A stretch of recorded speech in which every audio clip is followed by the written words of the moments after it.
All of my life flashed before my eyes. It was really boring. Probably because I didn't listen to episode 308 of the Retro Rewind podcast. Retro systems online. Reflux capacitor fluxing. Scanning room space-time for Chicken Run 2000. Rewinding in 3, 2, 1.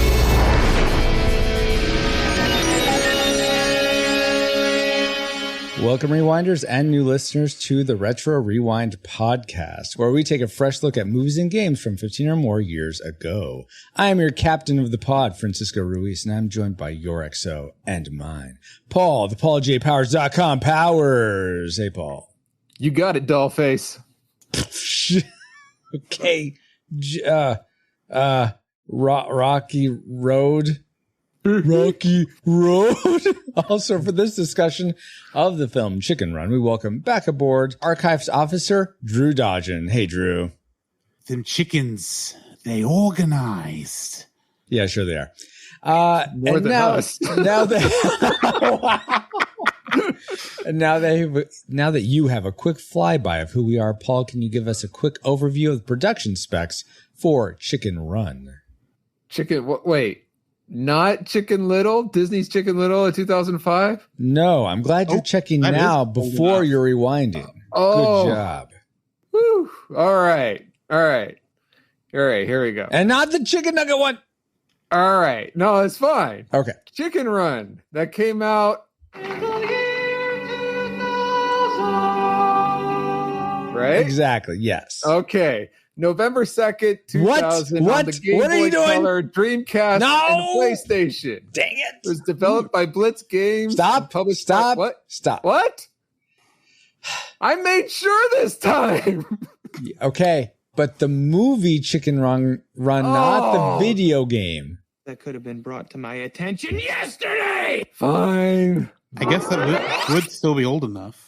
Played that dumb game for nothing. Did you beat it? Play that stupid No. game. Wow.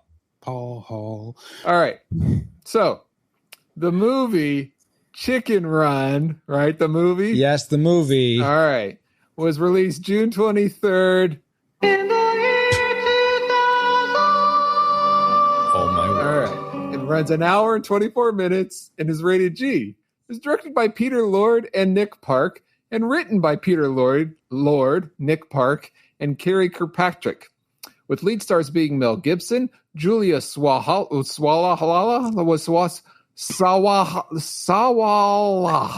Sorry, Julia. Sawala, one of those. Pick your favorite, Julia. Yeah. And Phil Daniels. And the music was composed by Harry Gregson Williams and John Powell. Oh, John Powell. He did Shrek and How to Train Your Dragon, other DreamWorks. All right, cool. Are you ready for the box office trivia? I might be ready. Sure. Apparently, Drew's really ready, and anyone who's here live in chat, you're welcome to guess as well. Go ahead, Paul. Okay. The movie Chicken Run was made Glad we got that straight. Yes, thank you. The movie was made for about $42 million and earned over $227 million at the box office. Good job laying those golden eggs. All right. Given this fact, how high in the box office do you think it ranks among the movies released theatrically?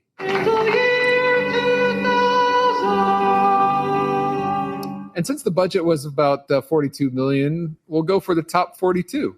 Top 42. Okay. Drew, what is your guess? 8. 8. Okay. Let's see. In chat, I had to refresh. I missed the beginning. Oh no, Ken, but he guesses 42, right on the bottom. All right. Dale guesses 25. For me, I am going to guess 25. Oh no, Dale guessed 25. I'm going to guess 29. That's going to be my guess. Paul, where did it actually end up? I think Drew had the best strategy because you take two eggs and put them on top of each other, and they're the number 8. So It came in at 16, but I still think he wins. It's double that. No, I think because 25 is closer. 25 to is 16. technically closer. So So Dale math is gets off. it. Good job, Dale. Good job, Dave. Double goose egg is still 0. Sorry. Alrighty. Well, thank you for those factoids, Paul. And let's see if any of them factor into our memory mind meld or subsequent roundtable discussion, which we'll get into once Alice has located our target film. Alert. Alert. Target located. Spoilers incoming. Establishing analysis vector. This is a chicken farm, and we're the chickens. The mission. We're all going to fly over that fence, and Mr. Rhodes is going to show us how. The enemy. Stupid, worthless creatures. The breakout. Up and at 'em, gals. Let's blast. Nobody here but us champions. We're gonna fly the coop. Chicken Run. In emergency, put your head between your knees and Kiss your butt goodbye. This film is not yet rated. Starts Friday, June 23rd. Not yet rated. It must be, probably, I don't know, rated R, I think. That's what I remember. But maybe I thought it we was remember rated eggs. some different, his rated E for eggs. Probably the video game was. Yeah. yes. But that commercial might bring back some memories for you. But let's find out what we collectively remembered in our memory mind meld of Chicken Run. 2 chickens on a farm discover they will be used to make chicken dinners. So they want out of their chicken prisoner of war camp. But none of the other chickens believe them until American rooster Mel Gibson comes along and inspires them by declaring, "They may take our eggs, but they'll never take our freedom." Yeah. After fighting off a Klingon, the chickens fly away in their chicken coop bird plane thing. Based on those memories, as flawed as they were. No, you forgot a line. In their chicken coop bird plane thing. Well, some of that was accurate. There were chickens in this, but I'd say most of those memories were decepted. It's funny that the Klingon was actually accurate. Wait, was Mrs. Tweedledum a Klingon or something? That's what Max said. It's a Klingon cotton. Wait. Did you fall asleep? No. Probably. No, I didn't fall asleep. It was right when they saw Mrs. Tweedy was clinging on to the bird. Oh, plane. yeah. Sorry, that was one of those. Cling on. In fact, the subtitles don't even spell it CLING-ON. Was she like a Klingon voice actress or played a Klingon? No, she was clinging on. clinging on. I get the joke, but it would have been better if she was actually, was in. Oh, they can't do Star Trek. everything. Whatever. Okay, so given our memory mind meld as it was, our memories were a bit flawed, but what memory did the trailer, or as you were preparing to watch this, what rain did you predict based on your memories? Classic, nostalgic, or tragic? Drew, what was your prediction for Chicken Run? And when was the last time you'd seen this film? Oh, well, the last time I saw this film was when we recorded our episode for this on the Cellcast about 2-3 years ago. Do you have the episode number for that? No, I do not, because why would I be that prepared? And plus, we don't keep episode numbers, so... And that's what Google's for. I suppose so. Tell you what, I'll send you a link. You can put it in the show notes. What? I had to put things in show notes. Believe it or not. So what was your prediction, Drew? Considering that this is probably one of my favorite films of all time, classic. Tragic. Interesting. Classic. Okay. Oh, I misheard. Classic example of tragic. Paul, when was the last time you saw this film? And is it in your top echelon, making it a classic prediction for you? I remember seeing this in the theaters, and I think I've seen it at least once, maybe twice shortly thereafter when it became available to own. Mm-hmm. But I don't remember seeing it in 20 plus years since then. Okay. Which is barely 20 plus years from now. But I remember enjoying it, and so I put nostalgic because I haven't. had any real desire to see it anytime soon. Okay, cool. And so apparently we're running the gambit in predictions because I predicted tragic. And What? This did not look at all appealing to me when it came out. I've never seen it before. So the last time I saw it was yesterday morning. So based on those predictions, it'll be interesting to see whether or not they panned out. But first, let's get into the things we liked most about Chicken Run. Alice, start up our Best bits. best bits, best nuggets, you know. So let's begin with Drew. What's one thing you liked about your favorite movie ever? The character of Babs. Okay, she's the one that knits, right? She's the knitter. Oh, she's not the pink bunny with ears, and that's not related to No. Oh. That was a couple weeks ago. Oh, okay. On an entirely different show. There's no relation. Yeah.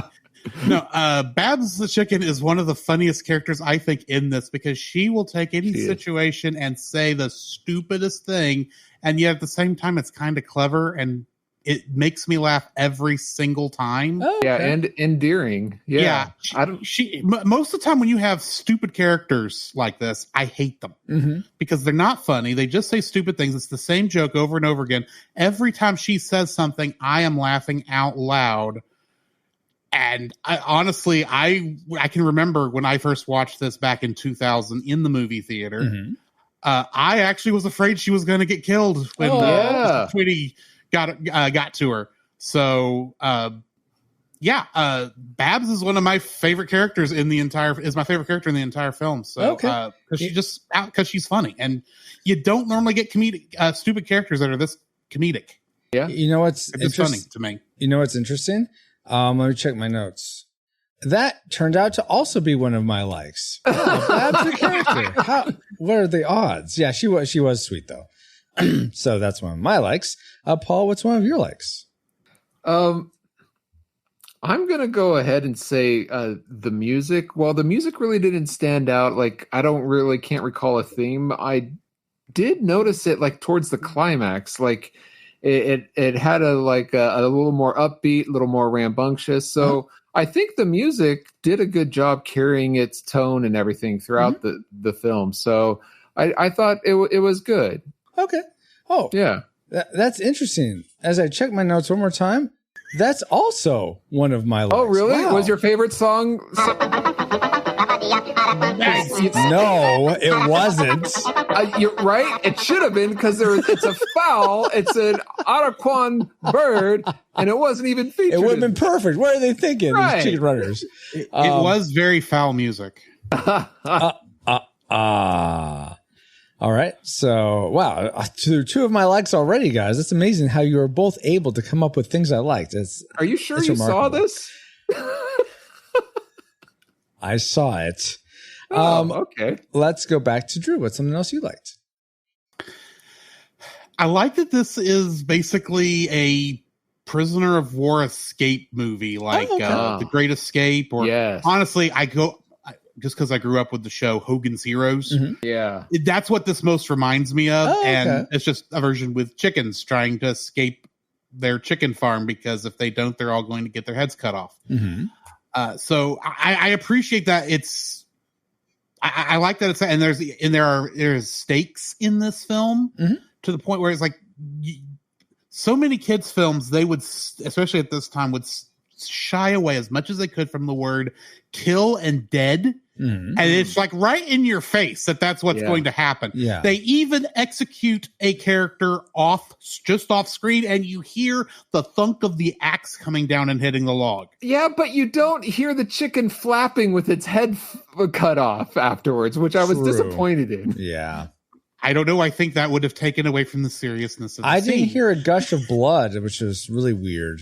I would have expected that. No, they saved that for the hot gravy scene in the chicken pot pie machine. I suppose, yes. Okay, but so you liked that there was it's a war movie, it wasn't shying away from those themes of death and it's willing to be truthful, about what's going to happen. Okay, nice. Paul, what's one more thing you like before we get to our classic makers?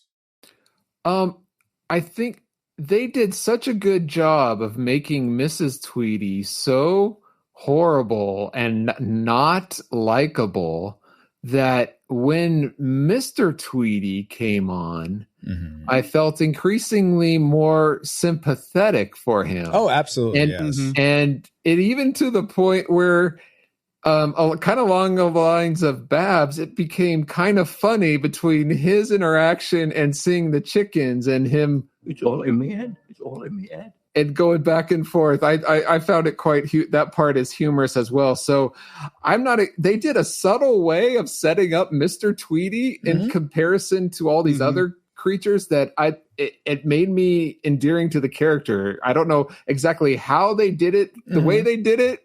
Like I'm describing in general how they did it, but if you ask me, well, how? I don't know. It was magical the way they set it up. Going back to Hogan's Heroes, Mrs. Tweety is basically the Commandant, and Mr. Tweety is Sergeant Schultz. Yeah. He knows nothing. So I on the whole, I've never seen Hogan's Heroes, by the way. That's why I'm not commenting on that. But fair enough. It's a good show. You should go watch it. Yeah. Well, I don't know if you'd like it, but go ahead. Oh yeah, Francisco doesn't like fun. Yeah.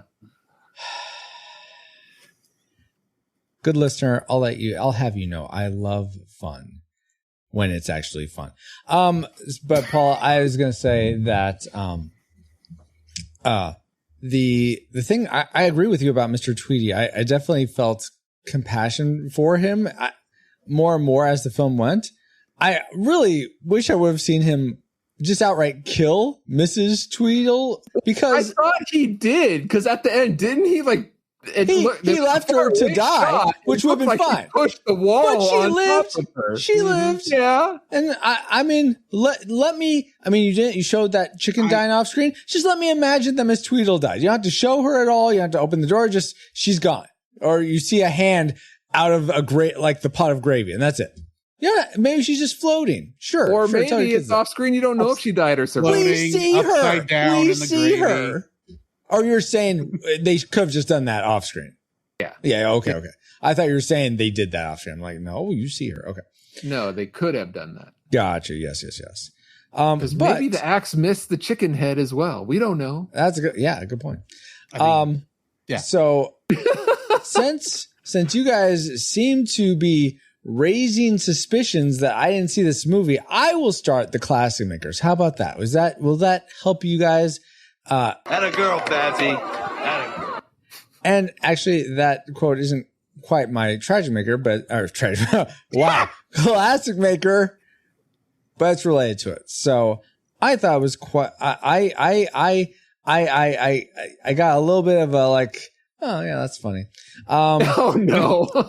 When I forget which character it was the bigger hen that was sort of like she got into a fight. I don't remember her name, but yeah, I know who you're talking about. Okay, she is red and she was one of the bigger hens. She said this is the scene where they're all like a Rocky Road, Mel Gibson's character's chicken has left, and they're like, where'd he go? He's abandoned us. And this one character said, and I don't even think he's American. And I thought that's clever because Mel Gibson's Australian, even though he seems American. So I thought that was clever. And it made me go, that's funny. That's my classic maker. Yeah. I can see we're going to be on disagreement. What are you talking about? That's something I loved so much. Let's go to Paul next. Well, for my classic maker, you might even say this is my favorite. Sure. That is all the chicken puns, all the bird related throughout the film. Sure. Okay. Calling the rooster cocky and like talking about how somebody's scrambled. I mean, this whole movie is poultry in motion. And I loved all the puns throughout it. Okay. Drew, I would imagine the puns might have had a shot at least at your classic maker, but was it something else? It does have a shot. In fact, it almost cracked my classic maker. However, I would be a poor animation podcaster if I didn't mention some of the animation in here that really impressed me. Oh. And one of them is the scene where Ginger is bringing up the bottom of the poster that's showing that Rocky is a fake. Mm-hmm. Yeah. And that is animated so well as she's moving in, but then that rain starts to fall. Now, I am 99% certain that's CG rain. Mm-hmm. I was wondering the same Claymation rain is water is next to impossible to look right. And I was wondering the same thing about make the fire. them at scale. And when they're in the machine and the fire flames turn on all around, I'm like, that's got to be CG. Yeah. No, guys, they made these things like twice the size of normal so that they could be able to film the water drops and everything just totally looking real. I say the flames are CG. That might actually be actual gas flames. Well, I thought it might be real fire. Because I don't think they're moving. I think the camera's just moving. So you could probably do that with real fire if the stop motion characters aren't moving. Yeah. It depends on how long the claymation doesn't melt. Yeah. They're plasticine. It's fine. That's just modeling clay. Yeah. They'll be fine. It might harden them, but they probably only have so many of those models. Well, Ginger's already hard-boiled at 20, so. Fair. But that with the animation is one of the things I really love. But the other scene that impressed me is when she's on that last when Mrs. Tweed's about ready to chop Ginger's head off after Ginger dropped the safety scissors, and as the axe comes down, you can for a split second see Ginger move her head and the axe go through the Christmas lights. Yeah, that was why I was so confused, because I'm like, why is everyone upset? She clearly moved her head. So an our angle. It's very quick though. This is actually the first time I caught it. I mean, every other time, I don't know if I blinked when I saw this, but this was the first time I caught that. Oh, they actually cut through. They actually filmed cutting through the Christmas lights. I don't know. I was impressed by it because that's a detail they did not have to do. Sure, absolutely. Because it's only it's less on there for like only maybe 15 frames. Yeah, is all that's on screen for. So speaking to this a bit more, Ken asks in chat, why not? I think he's asking like what makes the rain so special? Like, can't you just overlay it? Slow motion. Like what about it made it special here? Claymation water, it does not. More than likely, it's either CG or, like he said, an overlay of actual rain. What I'm saying is, it wasn't there on set because it's obviously not made with clay. But I honestly, for some shots, I was not sure. I would say I want to say it's CG because this is going to be early set on. And it's just got to, and the way that rain has to fall, it's a very particular angle to look right. But this is the only reason I'm thinking it's not an overlay, because if it's an overlay of water raining down, there might have been a gap considering the distance it falls. There should have been a gap in the center where the camera was. And there's not. Just paint that out. Maybe it's just, I don't know. To me, it looked more. It looked like the camera was right where it needed to be. There may have been some movement, which is why I'm thinking it had to be some very simple CG. Hey, Drew. Normally, I could be wrong. If the movie has like commentary with it, I'll try to watch it for the podcast and help preparing my review. But this time, unfortunately, I didn't get a chance to listen to the commentary. Yeah, and I can't find my DVD as I had to watch this on Apple TV. Oh, bummer. I was wondering if you had listened to it and if they mentioned how they did it or not. I remember from a previous listen through that there is CG enhancements throughout the film. Then I would imagine the elements. And I want to say this was one of them. Yeah, gotcha. That would make sense. They often do. Because it would have been a lot cheaper just to throw this CG rain on there than to do pretty much anything else. Yep. All right. Well, that concludes our classic makers. So definitely some things to like about this movie, but we also have to talk about the things we didn't like about Chicken Run. So let's start. Oh, hold on, guys. There's one more thing. Skipping ahead. There's one more thing I like. What? It's a miracle. It's not even Christmas yet. The Cellcast. It's a chicken miracle.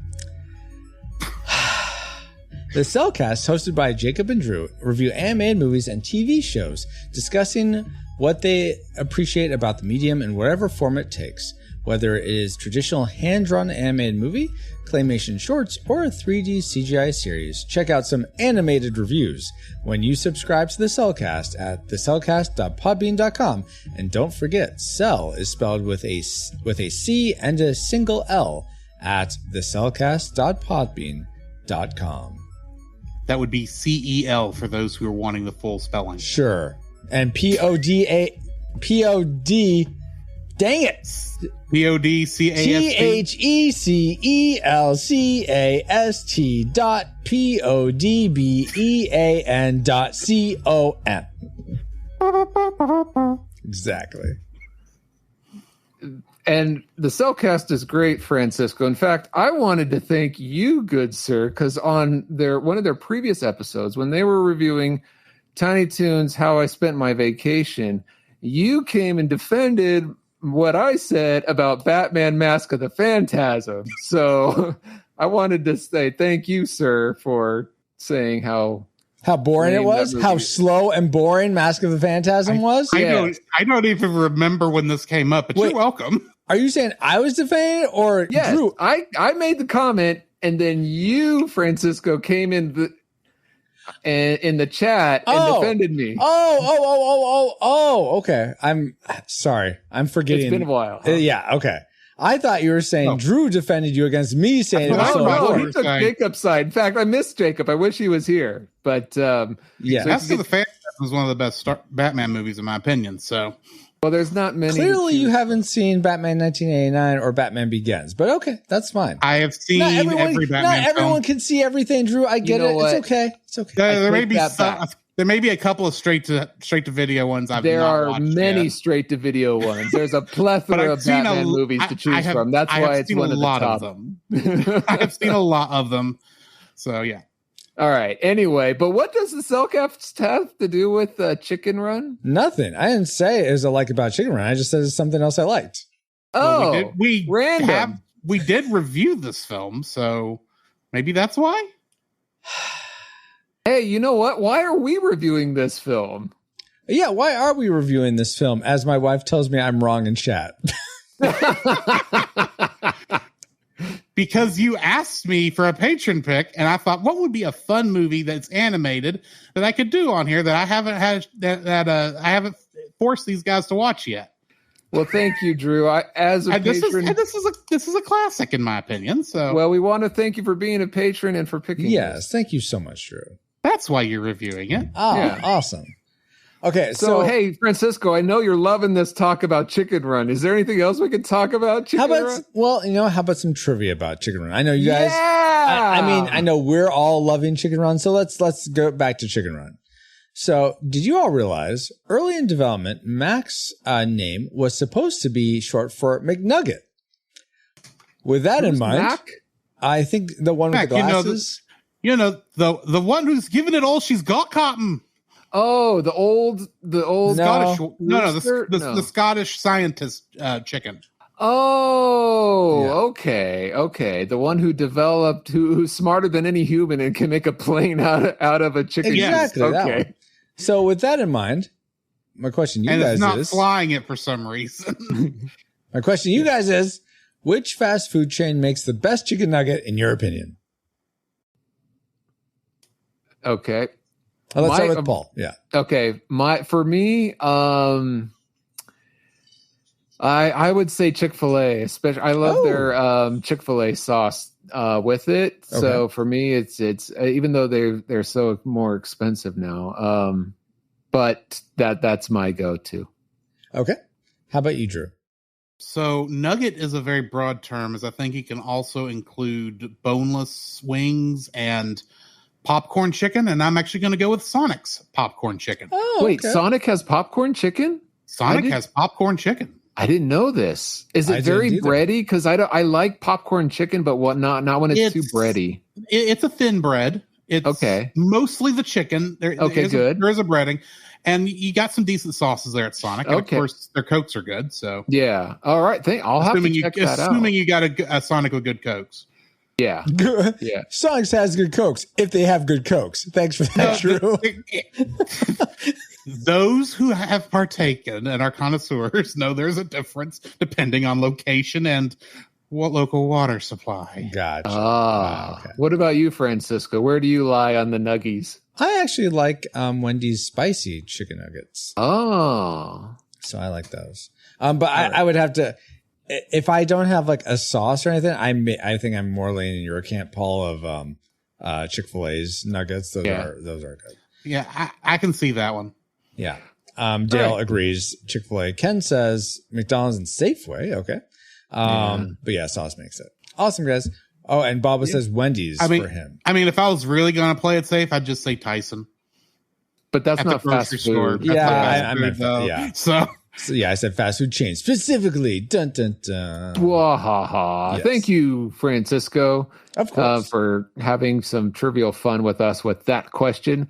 And now let's have some trivial fun with you, our rad rewinders, about what memories you left about Chicken Run. Indeed. The movie, not the game that I stupidly... anyway, go ahead. I didn't even know you had a Dreamcast. Diane Blix says, the chickens are up to something. Poultry in motion. That's right.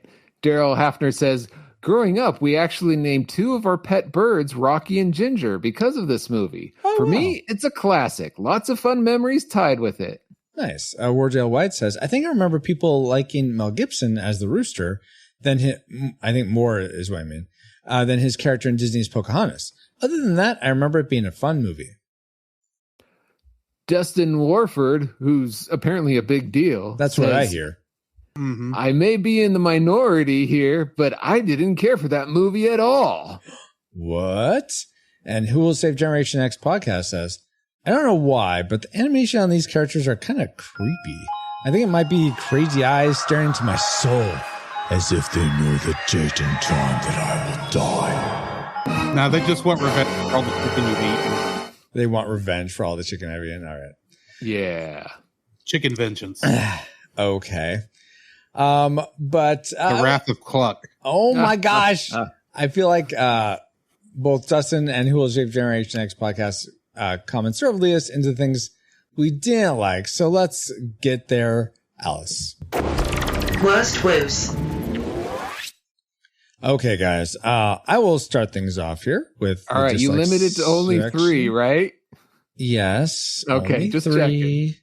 And a trash maker. No. So I'll start things off with some I didn't like, and that's why I didn't. I mean, I think there is a mentality to people. I mean, if we're anthropomorphizing these chickens to be people, I don't think of them as people, but if if that's the conceit for this film, they reason like them. It is an animated animal movie, so yeah. I get that some people who are enslaved, they don't care about whether or not they're enslaved, and so I don't know. Like, I don't know how true this quote is, but I know it's credited or often said of. Oh geez, totally blanking on her name. She did the Underground Railroad before the Civil War. Harriet Tubman. Yeah. She's said to have said that I would have freed many more slaves than I did if they only knew they were slaves. Something like that. I may be misquoting. What? Are you saying a lot of slaves didn't know they were slaves? That's the first I've heard. Like they didn't. Oh, they have fences around their minds. Exactly. Like they were saying. Exactly. Yeah. The fences are here in your heads. Yeah. Exactly. So I get that, but I feel like Ginger was the only one who cared about being free. So Ginger, just go. I mean, just what? No, Mac went out too, I think. Fine, then. Don't get me started on my trash maker, but they could just go, okay? They don't need to wait around and get free all the people that didn't even care about going. So I don't know why she was spending so much time. She didn't She said she cared, but she didn't seem to care that much. I don't know. It was very confusing. I didn't get a lot of sense of like she really cared about. There weren't a lot of character moments for her where it's like I saw how much the other hens really meant to her as her family. It didn't feel like that at all. It felt like talking about the hen that escaped in the beginning many, many, many times and said it's easy for one chicken to escape, but not everyone. So she's going to stay there and to help free everybody instead of just leaving for the pasture on her own. That one didn't care enough to stay and help everyone. She cared enough to stay and help everyone because she saw them as a project, not because she cared about them, is how it came across to me. She's like upset that the project wasn't doing what they're supposed to do. Actions speak louder than words. If I can point out that it wasn't she didn't see them as a project. She saw them as family and didn't want any of them to die. You saw how she reacted when Edwina got took to the barn. Right. She saw what we couldn't see, by the way. Yeah. She seemed sad for a little bit, but then she is just back to doing her normal life. That's because she's a thinker, not a feeler. Because she knows she's got to get them out of here if they're going to survive. Well, there's an easy way to do that apparently was only clear to someone else, but Francisco, we'll get there later. You got to remember, DC Talk said love is a verb. Yeah, I understand she stayed that. behind because she loves her kind. Okay, but there's nothing in the movie that showed her love for them. She stayed. She didn't. She was willing to stay behind. Yeah, and she could die. She lined up with them. She could die. Or she could escape by herself. She chose to line up with them. It's all there to me. Yeah. Okay. It doesn't read that way to me, guys, but let's continue. All right. You know what didn't read well to me? Sure. And this is probably on me because my wife had to explain it to me. Okay, fair. The bottom of the poster. Yeah. When did that get torn off? I don't remember. Yeah, it got torn off, and they're like, "Oh my gosh, this is a big deal!" Like, all of a sudden, now we know he's a fraud, and I'm like, "Why? Why is it a big deal?" Canon, that the bottom of the poster, what, didn't they know he was from the circus? Like, what is the bottom of the... They knew he was from the circus, but they didn't know he was flying because he was shot out of a cannon. But that's what she pointed out. She's like, they thought he could fly, not that he couldn't. This poster showed he couldn't fly. He was only shot out of a cannon. But it was so obvious to probably any adult because you hear the boom and we know birds can't fly, so it's like, okay, a cannon launches. I mean, I just knew. I had seen this movie before, and I knew. Kids, okay, I get that. And that's why you need this reveal. And I can tell you, Francisco, that when I first saw this, I didn't know that boom was a cannon. I thought it was thunder because it looked like it was about to rain. Okay. Yeah, it was a dark night. I can see that. Many subsequent viewings, after I knew how he flew, yeah, I could tell it was a cannon because I know what cannons sound like and can put two and two together. But I didn't even need that. At the time, I didn't know. I thought it was thunder. And that's fine. I'm just saying it was painfully obvious to me what was going on. So yeah. But your first viewing is at what, 40? 43, thank you very much. I don't know what your age is. 22. I'm 22. Yeah. But anyway, so I felt a little like there's more to it. It wasn't obvious to me, and I'm an adult, and I feel like that could have been explained better, but maybe I feel like I'm also in the minority because that's fair. Because I thought, the poster was like, it's weird. almost like they were reacting to something else because already you sort of knew that part of it. So it's like, yeah, exactly. I already knew that he was shot out of a cannon. Yeah. And just because he shot out of a cannon doesn't mean he cannot fly. I mean, other things can fly, can get shot out of a cannon, but yeah, very true. Yeah. But that's me being weird. So that was my dislike because I didn't get it. So that's me. Okay. Well, what is there something you didn't get about this film, especially maybe on this viewing of it, Drew? There are a couple of moments in this where the animation is a little crunchy. And what I mean by that is, for the most part, the animation in this is fairly smooth for claymation. Uh-huh. But there's choppy. there's a couple of moments where it really did look like 1930s era stop motion in terms of how choppy it moved. There was some movement. It wasn't all the time. It was just there's a couple moments where I was watching and go, oh, that's a little low frame rate back on that character back there, or that movement was a little weird. So yeah, that crunchiness is going to be my first dislike. Okay, crunchy. So you don't like your chickens crunchy? I like original recipe, not extra crispy. Oh, okay, there we go. I like both, but that's fair. Okay, so that Paul, especially when they're moving. Was there anything about the animation that made your dislike list? Who, me? Yeah, we're already back to me. Oh, I'm so not used to this. Usually we have more. I'm bouncing all around. All right. A lot of the things I just chalked it up to, oh, that's plot convenience. Here's one of them. Mrs. Tweedy says towards the end, let's put all the chickens into the machine before testing out it again after it breaks. Like, okay, yeah, you're just going to erase all your batches. You're going to ruin all of it. Okay, because you're so money hungry. Yeah, that makes sense. I know. I call it plot convenience because they're trying to make it more dramatic. Like, oh, let's kill all the chickens now. But it doesn't make sense. So trust me, when we get to my tragic maker, I'm going to go into a lot more detail about this. Yeah. Chalk it up to unnecessary plot convenience. Well, my next dislike is dovetailed with my previous one and goes to that plot convenience you're talking about. So Ginger's trying to escape for months, it seems, all these different ways to get out, all these different ways to free the chickens.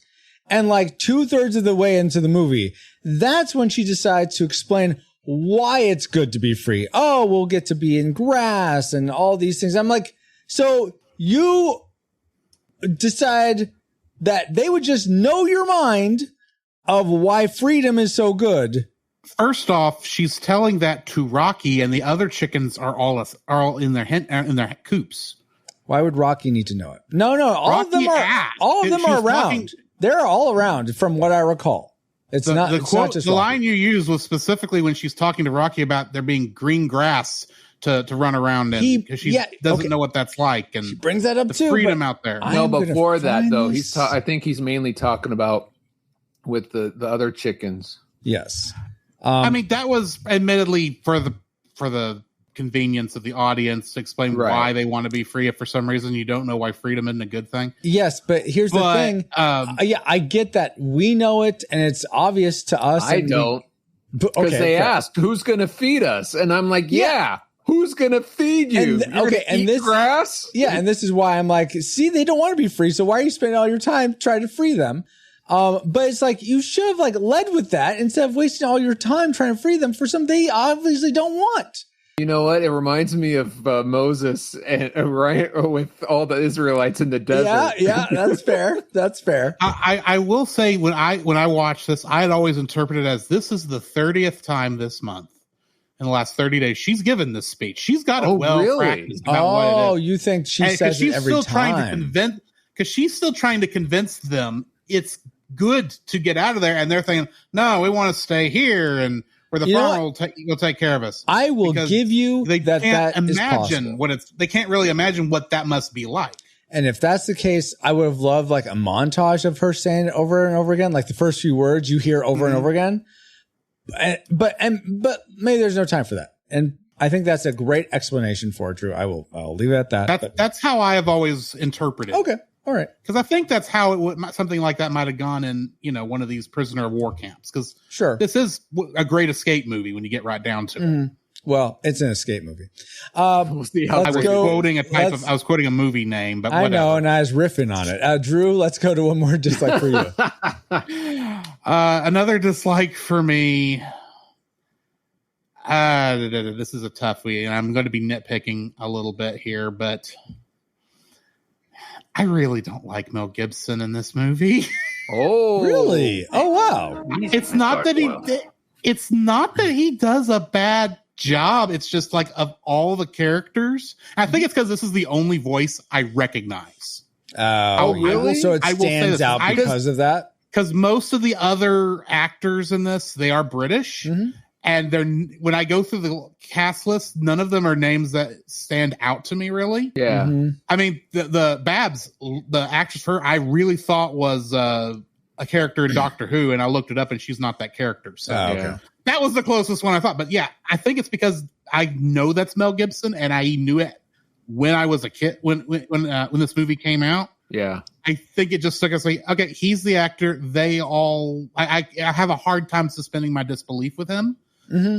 I don't have this problem with other films where there's a lot. I was about to say, he sounds to me a lot like Tim Allen, because, I mean, yeah, his voice is not very. When I think of Mel Gibson and I hear this voice, and I'm like, really? That's Mel Gibson? Okay. Oh, interesting. It reminded me of Mel Gibson films that perhaps I didn't watch, but walked through the living room while they were on. Those chick flicks that he was in. Those slow and boring ones. Yeah, the ones I wouldn't have watched if you paid me. Yeah. What women want? I remember how he sounds in those commercials, or commercials for those, and I was like, okay, that's Mel Gibson. He's the only actor I feel like the only character I feel like that doesn't meet the actor isn't really playing the character. He's playing himself. I was just about to say that. Okay, he's playing himself rather than the character. Mm-hmm. Right, and because he's the only one, it sticks out so much that I don't like it. Yeah, I can see that. It's not like going to like say, trying to think of a good example. The Super Mario Brothers movie where, I know that's Chris Pratt. But it does, and because Chris Pratt is just playing Chris Pratt, but that doesn't affect me as much as everyone else is just like spot on with I know Bowser's Jack Black and so on and so forth. Mm-hmm. But he's the only actor I recognize, and he's just doing his own thing. It's like, couldn't you have at least done a slight accent or voice or something? Why are you playing Mel Gibson? Yeah, because that's the draw. I know, but it's like, yeah, fix that, please. Yeah. So, all right. I mean, that's fair. And like I said, that is a nitpick because for the most part, it's fine. I just wish it was different. Well, let's talk about what's the least fine. Our most hated things are tragic makers for Chicken Run. I'll start because I feel like it's a nitpick, but it is what it is. Physics takes a serious hit at the end of this movie. It's like what ridiculously bad. Outrageous. I just like. Okay, first off, I have no idea how that chicken bird plane coop thing works. Yeah, I think it was flapping so fast you could only see the slow-mo version of it. Yeah, kind of like when helicopter propellers spin so fast, it looks like it's going so slow. Except then how'd you explain the front propeller? Because you were seeing that at the speed you would think you would see the wings flapping. See, I think I would have liked that more. I understand what you don't like about it. I think it would have been more acceptable if all of that stuff that Babs was sewing together was like a giant balloon that somehow lifted them up off the ground. That'd be acceptable. Gave it another excuse for lift. Let me explain more. I want to really drill into this. So first off, you have apparently this is powered by chickens pedaling, and somehow that's going to overcome the weight of all the chickens. And Ken, I know you're an aeronautical engineer, aka rocket scientist, so you can back me up on this. So chickens pedaling is enough to spin a propeller at the front that's going to have enough thrust to lift all the weight of the chickens. Okay, maybe I buy that. Maybe. But then you also have a full-grown woman that's able to hang on from this plane that's designed only for chickens. Momentum. I'm sorry. I'm out. Good night, everybody. If you get a plane moving that fast. It wasn't moving that fast. It should have been off the ground anyway. Look, how does it turn on a dime without just rolling over? All right, because what I realized by the end of it, because there's so many plot conveniences and so many suspensions of belief, that this movie is made for children.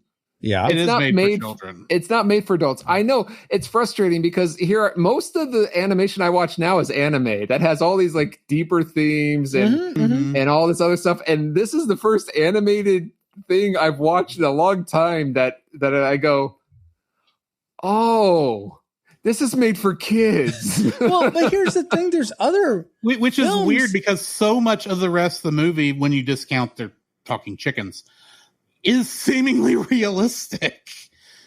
Well, yes, that's a good point. It's not exactly, but it's and then you go to weird chicken biplane coop thing.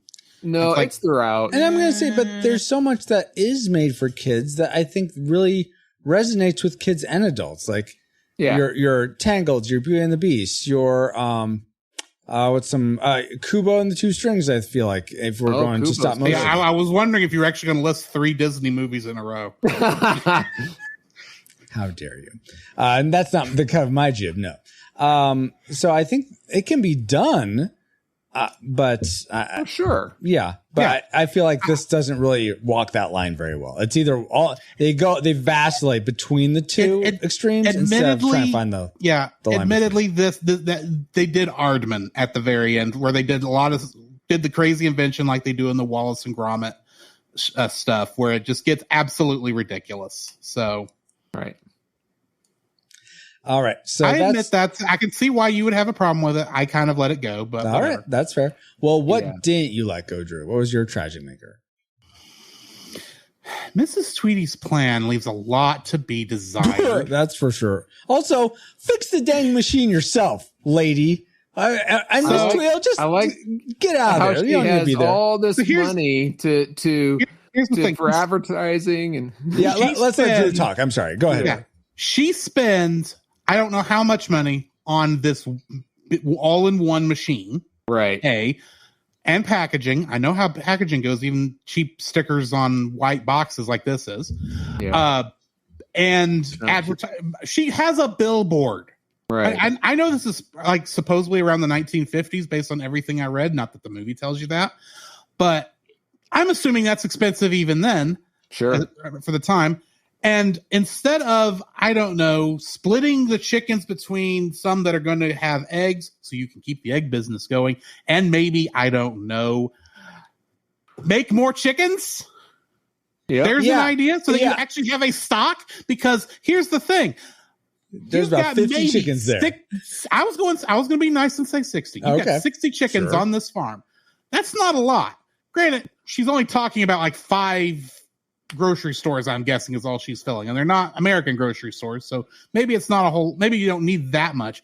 Maybe you get lucky and can get 5 pies out of 1 chicken. I don't know, but at the same time, that is 2 or 3 days worth of work, and all of a sudden you have not even made back your investment on anything, and you are out of chickens. Hey Drew, do I tell you how to lay eggs? I'm just saying, she may have been tired of the measly profits she was getting from the egg, from the egg laying, but it's a lot more money that she's going to turn them into pies without any more investment put into it to actually give her more to make. Yeah, 100% sound. It's not a good business investment the way she's going about it. I don't think it's a horrible business investment. I don't think you saw that happy guy in the magazine though, Drew. He looked like he was making tons of money. How could from the magazines he sells to Mrs. Tweedy? I recognize that this was bought on a get-rich-quick scheme. Unfortunately, Mrs. Tweedy really, if she's smart enough to know how to figure out the egg farm, she ought to be able to figure it's like, if I need more eggs to go to market, I'm going to need more chickens to go to to make pot pies with. Yep. Maybe I should get more chickens or set up what chickens I have to make more chickens so that I have a continuing crop is the wrong word, but a continuing supply population of chickens to make into pies later on. And you could still keep the egg business going because you're still going to have chickens there who can make eggs. You can double dip. Yep, double dip, Mrs. Tweedy. Make like chicken nuggets and double dip. Now, granted, I understand that we did not have enough time to go into a full-blown plan, but this just seems like you didn't put much thought into it. Exactly. You just wanted quick money and didn't think about how you were going to keep it going. And that leads to my tragic maker. Okay, perfect. Finish this out, Paul. And that's basically, there wasn't a lot of thought. A lot of these things, I think, that we've all mentioned could have been easily remedied. Like, just do it just slightly different. I think there's a good story here, but there's not a lot of thought. There's too much plot inconvenience. Like the dogs can't smell the difference between chickens or rats or people, or you know what I mean? It's throughout the whole movie. Like little things here and there. I think just bring it down unnecessarily. And I think the movie suffers for it. Yeah. No, I would say that's part of the suspension of disbelief, but look, I get what you're saying. Yeah. Look, I'm not saying like the chickens can't talk English, or whatever language you hear this in. I'm saying that.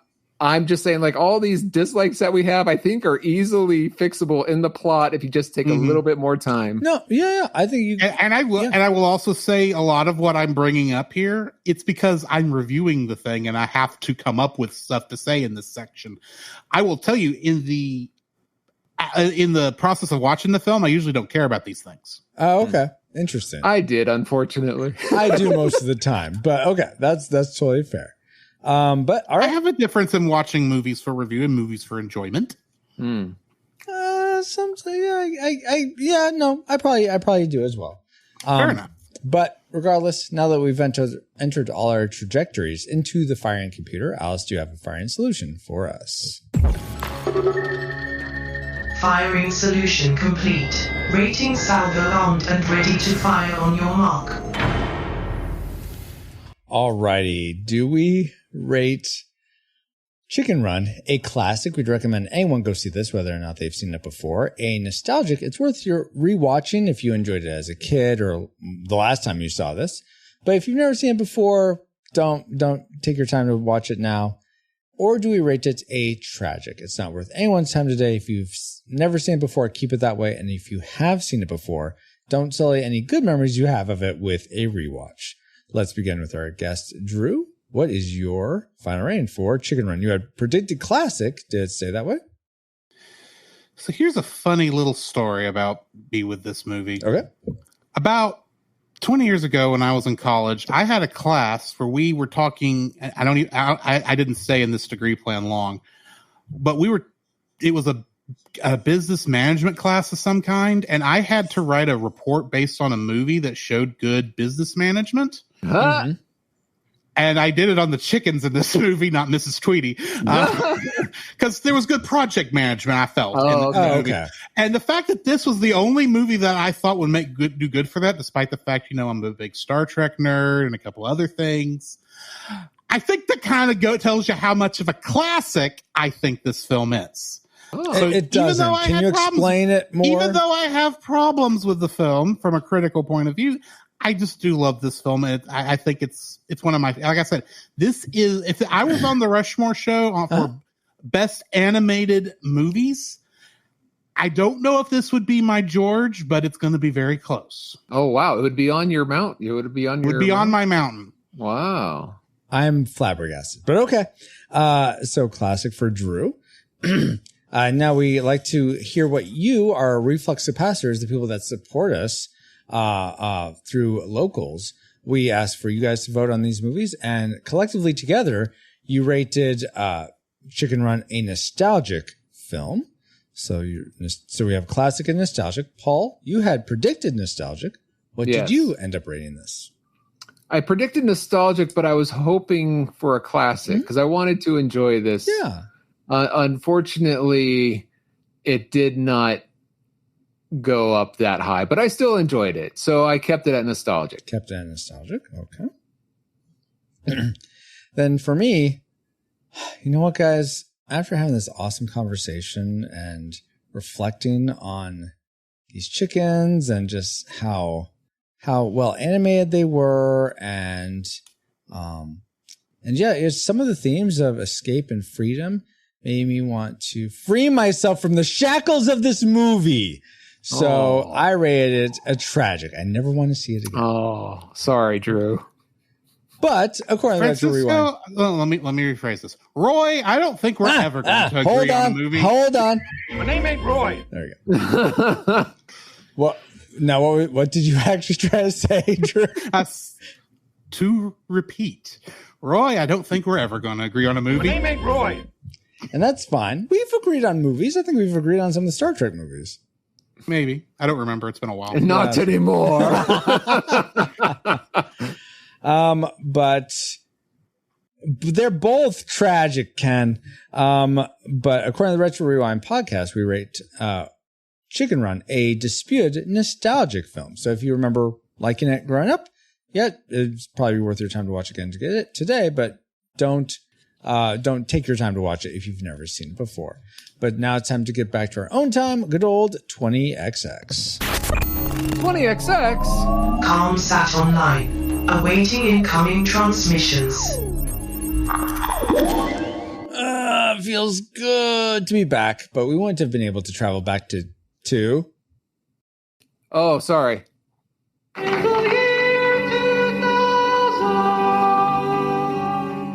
To begin with, if it weren't for our amazing reflux capacitors, namely Deborah Powers, Geek Devotions, Drew of the Cellcast. Oh, you're right here. Hey! Ashley Ruiz, Kennethan, Fabulous Lomax, That's Our Babo, D. Tungsten, Mr. Lost, Daryl Hafner, Cool Deluxe, Dustin, He's a Big Deal Warford, Flux, Redeemed Otaku, and 2 other awesome patrons as well. Thank you all so much for keeping the gigawatts coming. And if you want to help keep us flying and get bonus content for your generosity, head over to retrorewindpodcast.com/support to start. Yeah, go reflux capacitor. Go reflux capacitors. And speaking of go. I'll get you, Gadget, next time. But in the meantime, I have to listen to this podcast that's sponsored by PaulJPowers.com. Isn't that right? So, Francisco, yes, I was wondering, besides our amazing patrons who support us financially, is there any other awesome voice acting? Apparently, yes.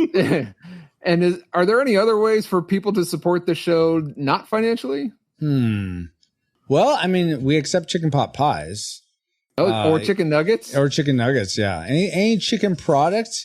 No. How about this movie, Chicken Run? No, that's not a chicken product. That's a clay product.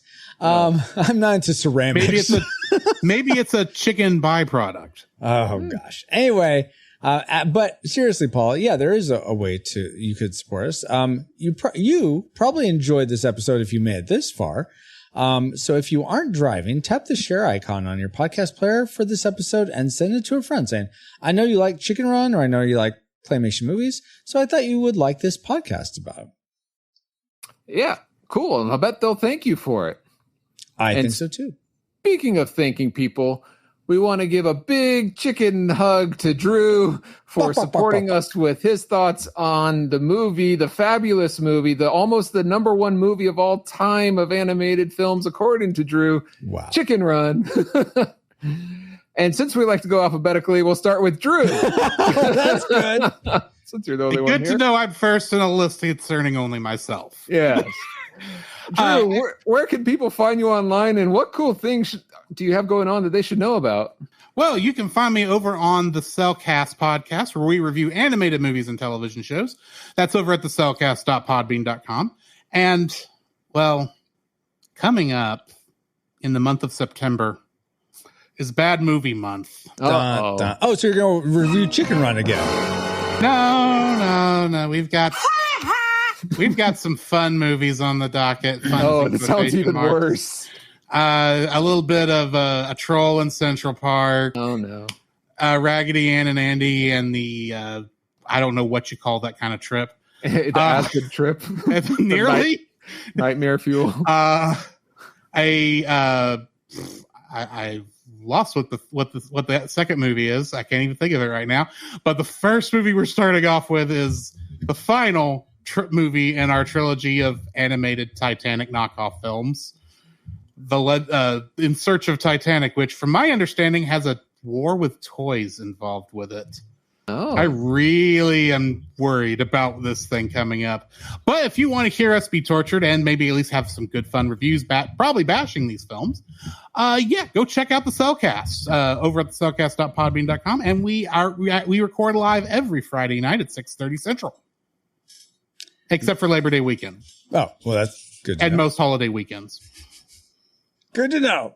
Thank you so much, Drew, my awesome, not a chicken friend, Paul, and all you rewinders, new and old, for another fun voyage. We also want to thank Alutrick for enhancing our music. Find him at alutrick.bandcamp.com or youtube.com/@alutrick. That's spelled ALLOOUTRICK, then the number 8266 for the YouTube. So thank you so much to him. Yes, thank you all indeed. And you can find me, pauljpowers.com, at pauljpowers.com. Oh. And you can find me, that's a weird sound, Francisco. You can find me on our Discord for show announcements or just to say hi. Join us there at retrorewindpodcast.com/Discord and keep in the know about the board game I'm designing called Junkyard Juggernauts at junkyardjuggernauts.com. This podcast is a proud member of Culture Box, a curated collection of podcasts, videos, and articles that will provide you a balanced meal of content. You will find culture celebrated for its past and future, satirized for its extremes, explored in study, and created anew in story. Point your web browser to culturebox.media.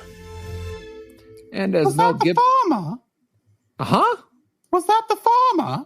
No, that was Mel Gibson. He just said we're now part of the Culture Box Media Network. Find all the shows unpacking truth through stomedy, through story. Stomedy? Wow, I love stomedy. Yeah, that too.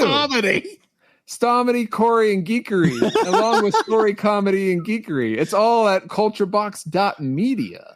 Thank you, EXO, and thank you for listening. We pray you are more joyful today than when you first hit play. But like a Pokemon, we gotta catch you all for little shop of horrors. Our next adventure on the Retro Rewind podcast. Hey, we reviewed that one too. Retro Rewind mission complete. Proceed to base to await next mission.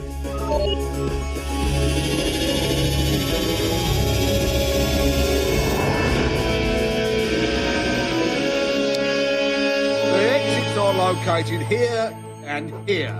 In the quite likely event of an emergency, put your head between your knees and kiss your bum goodbye.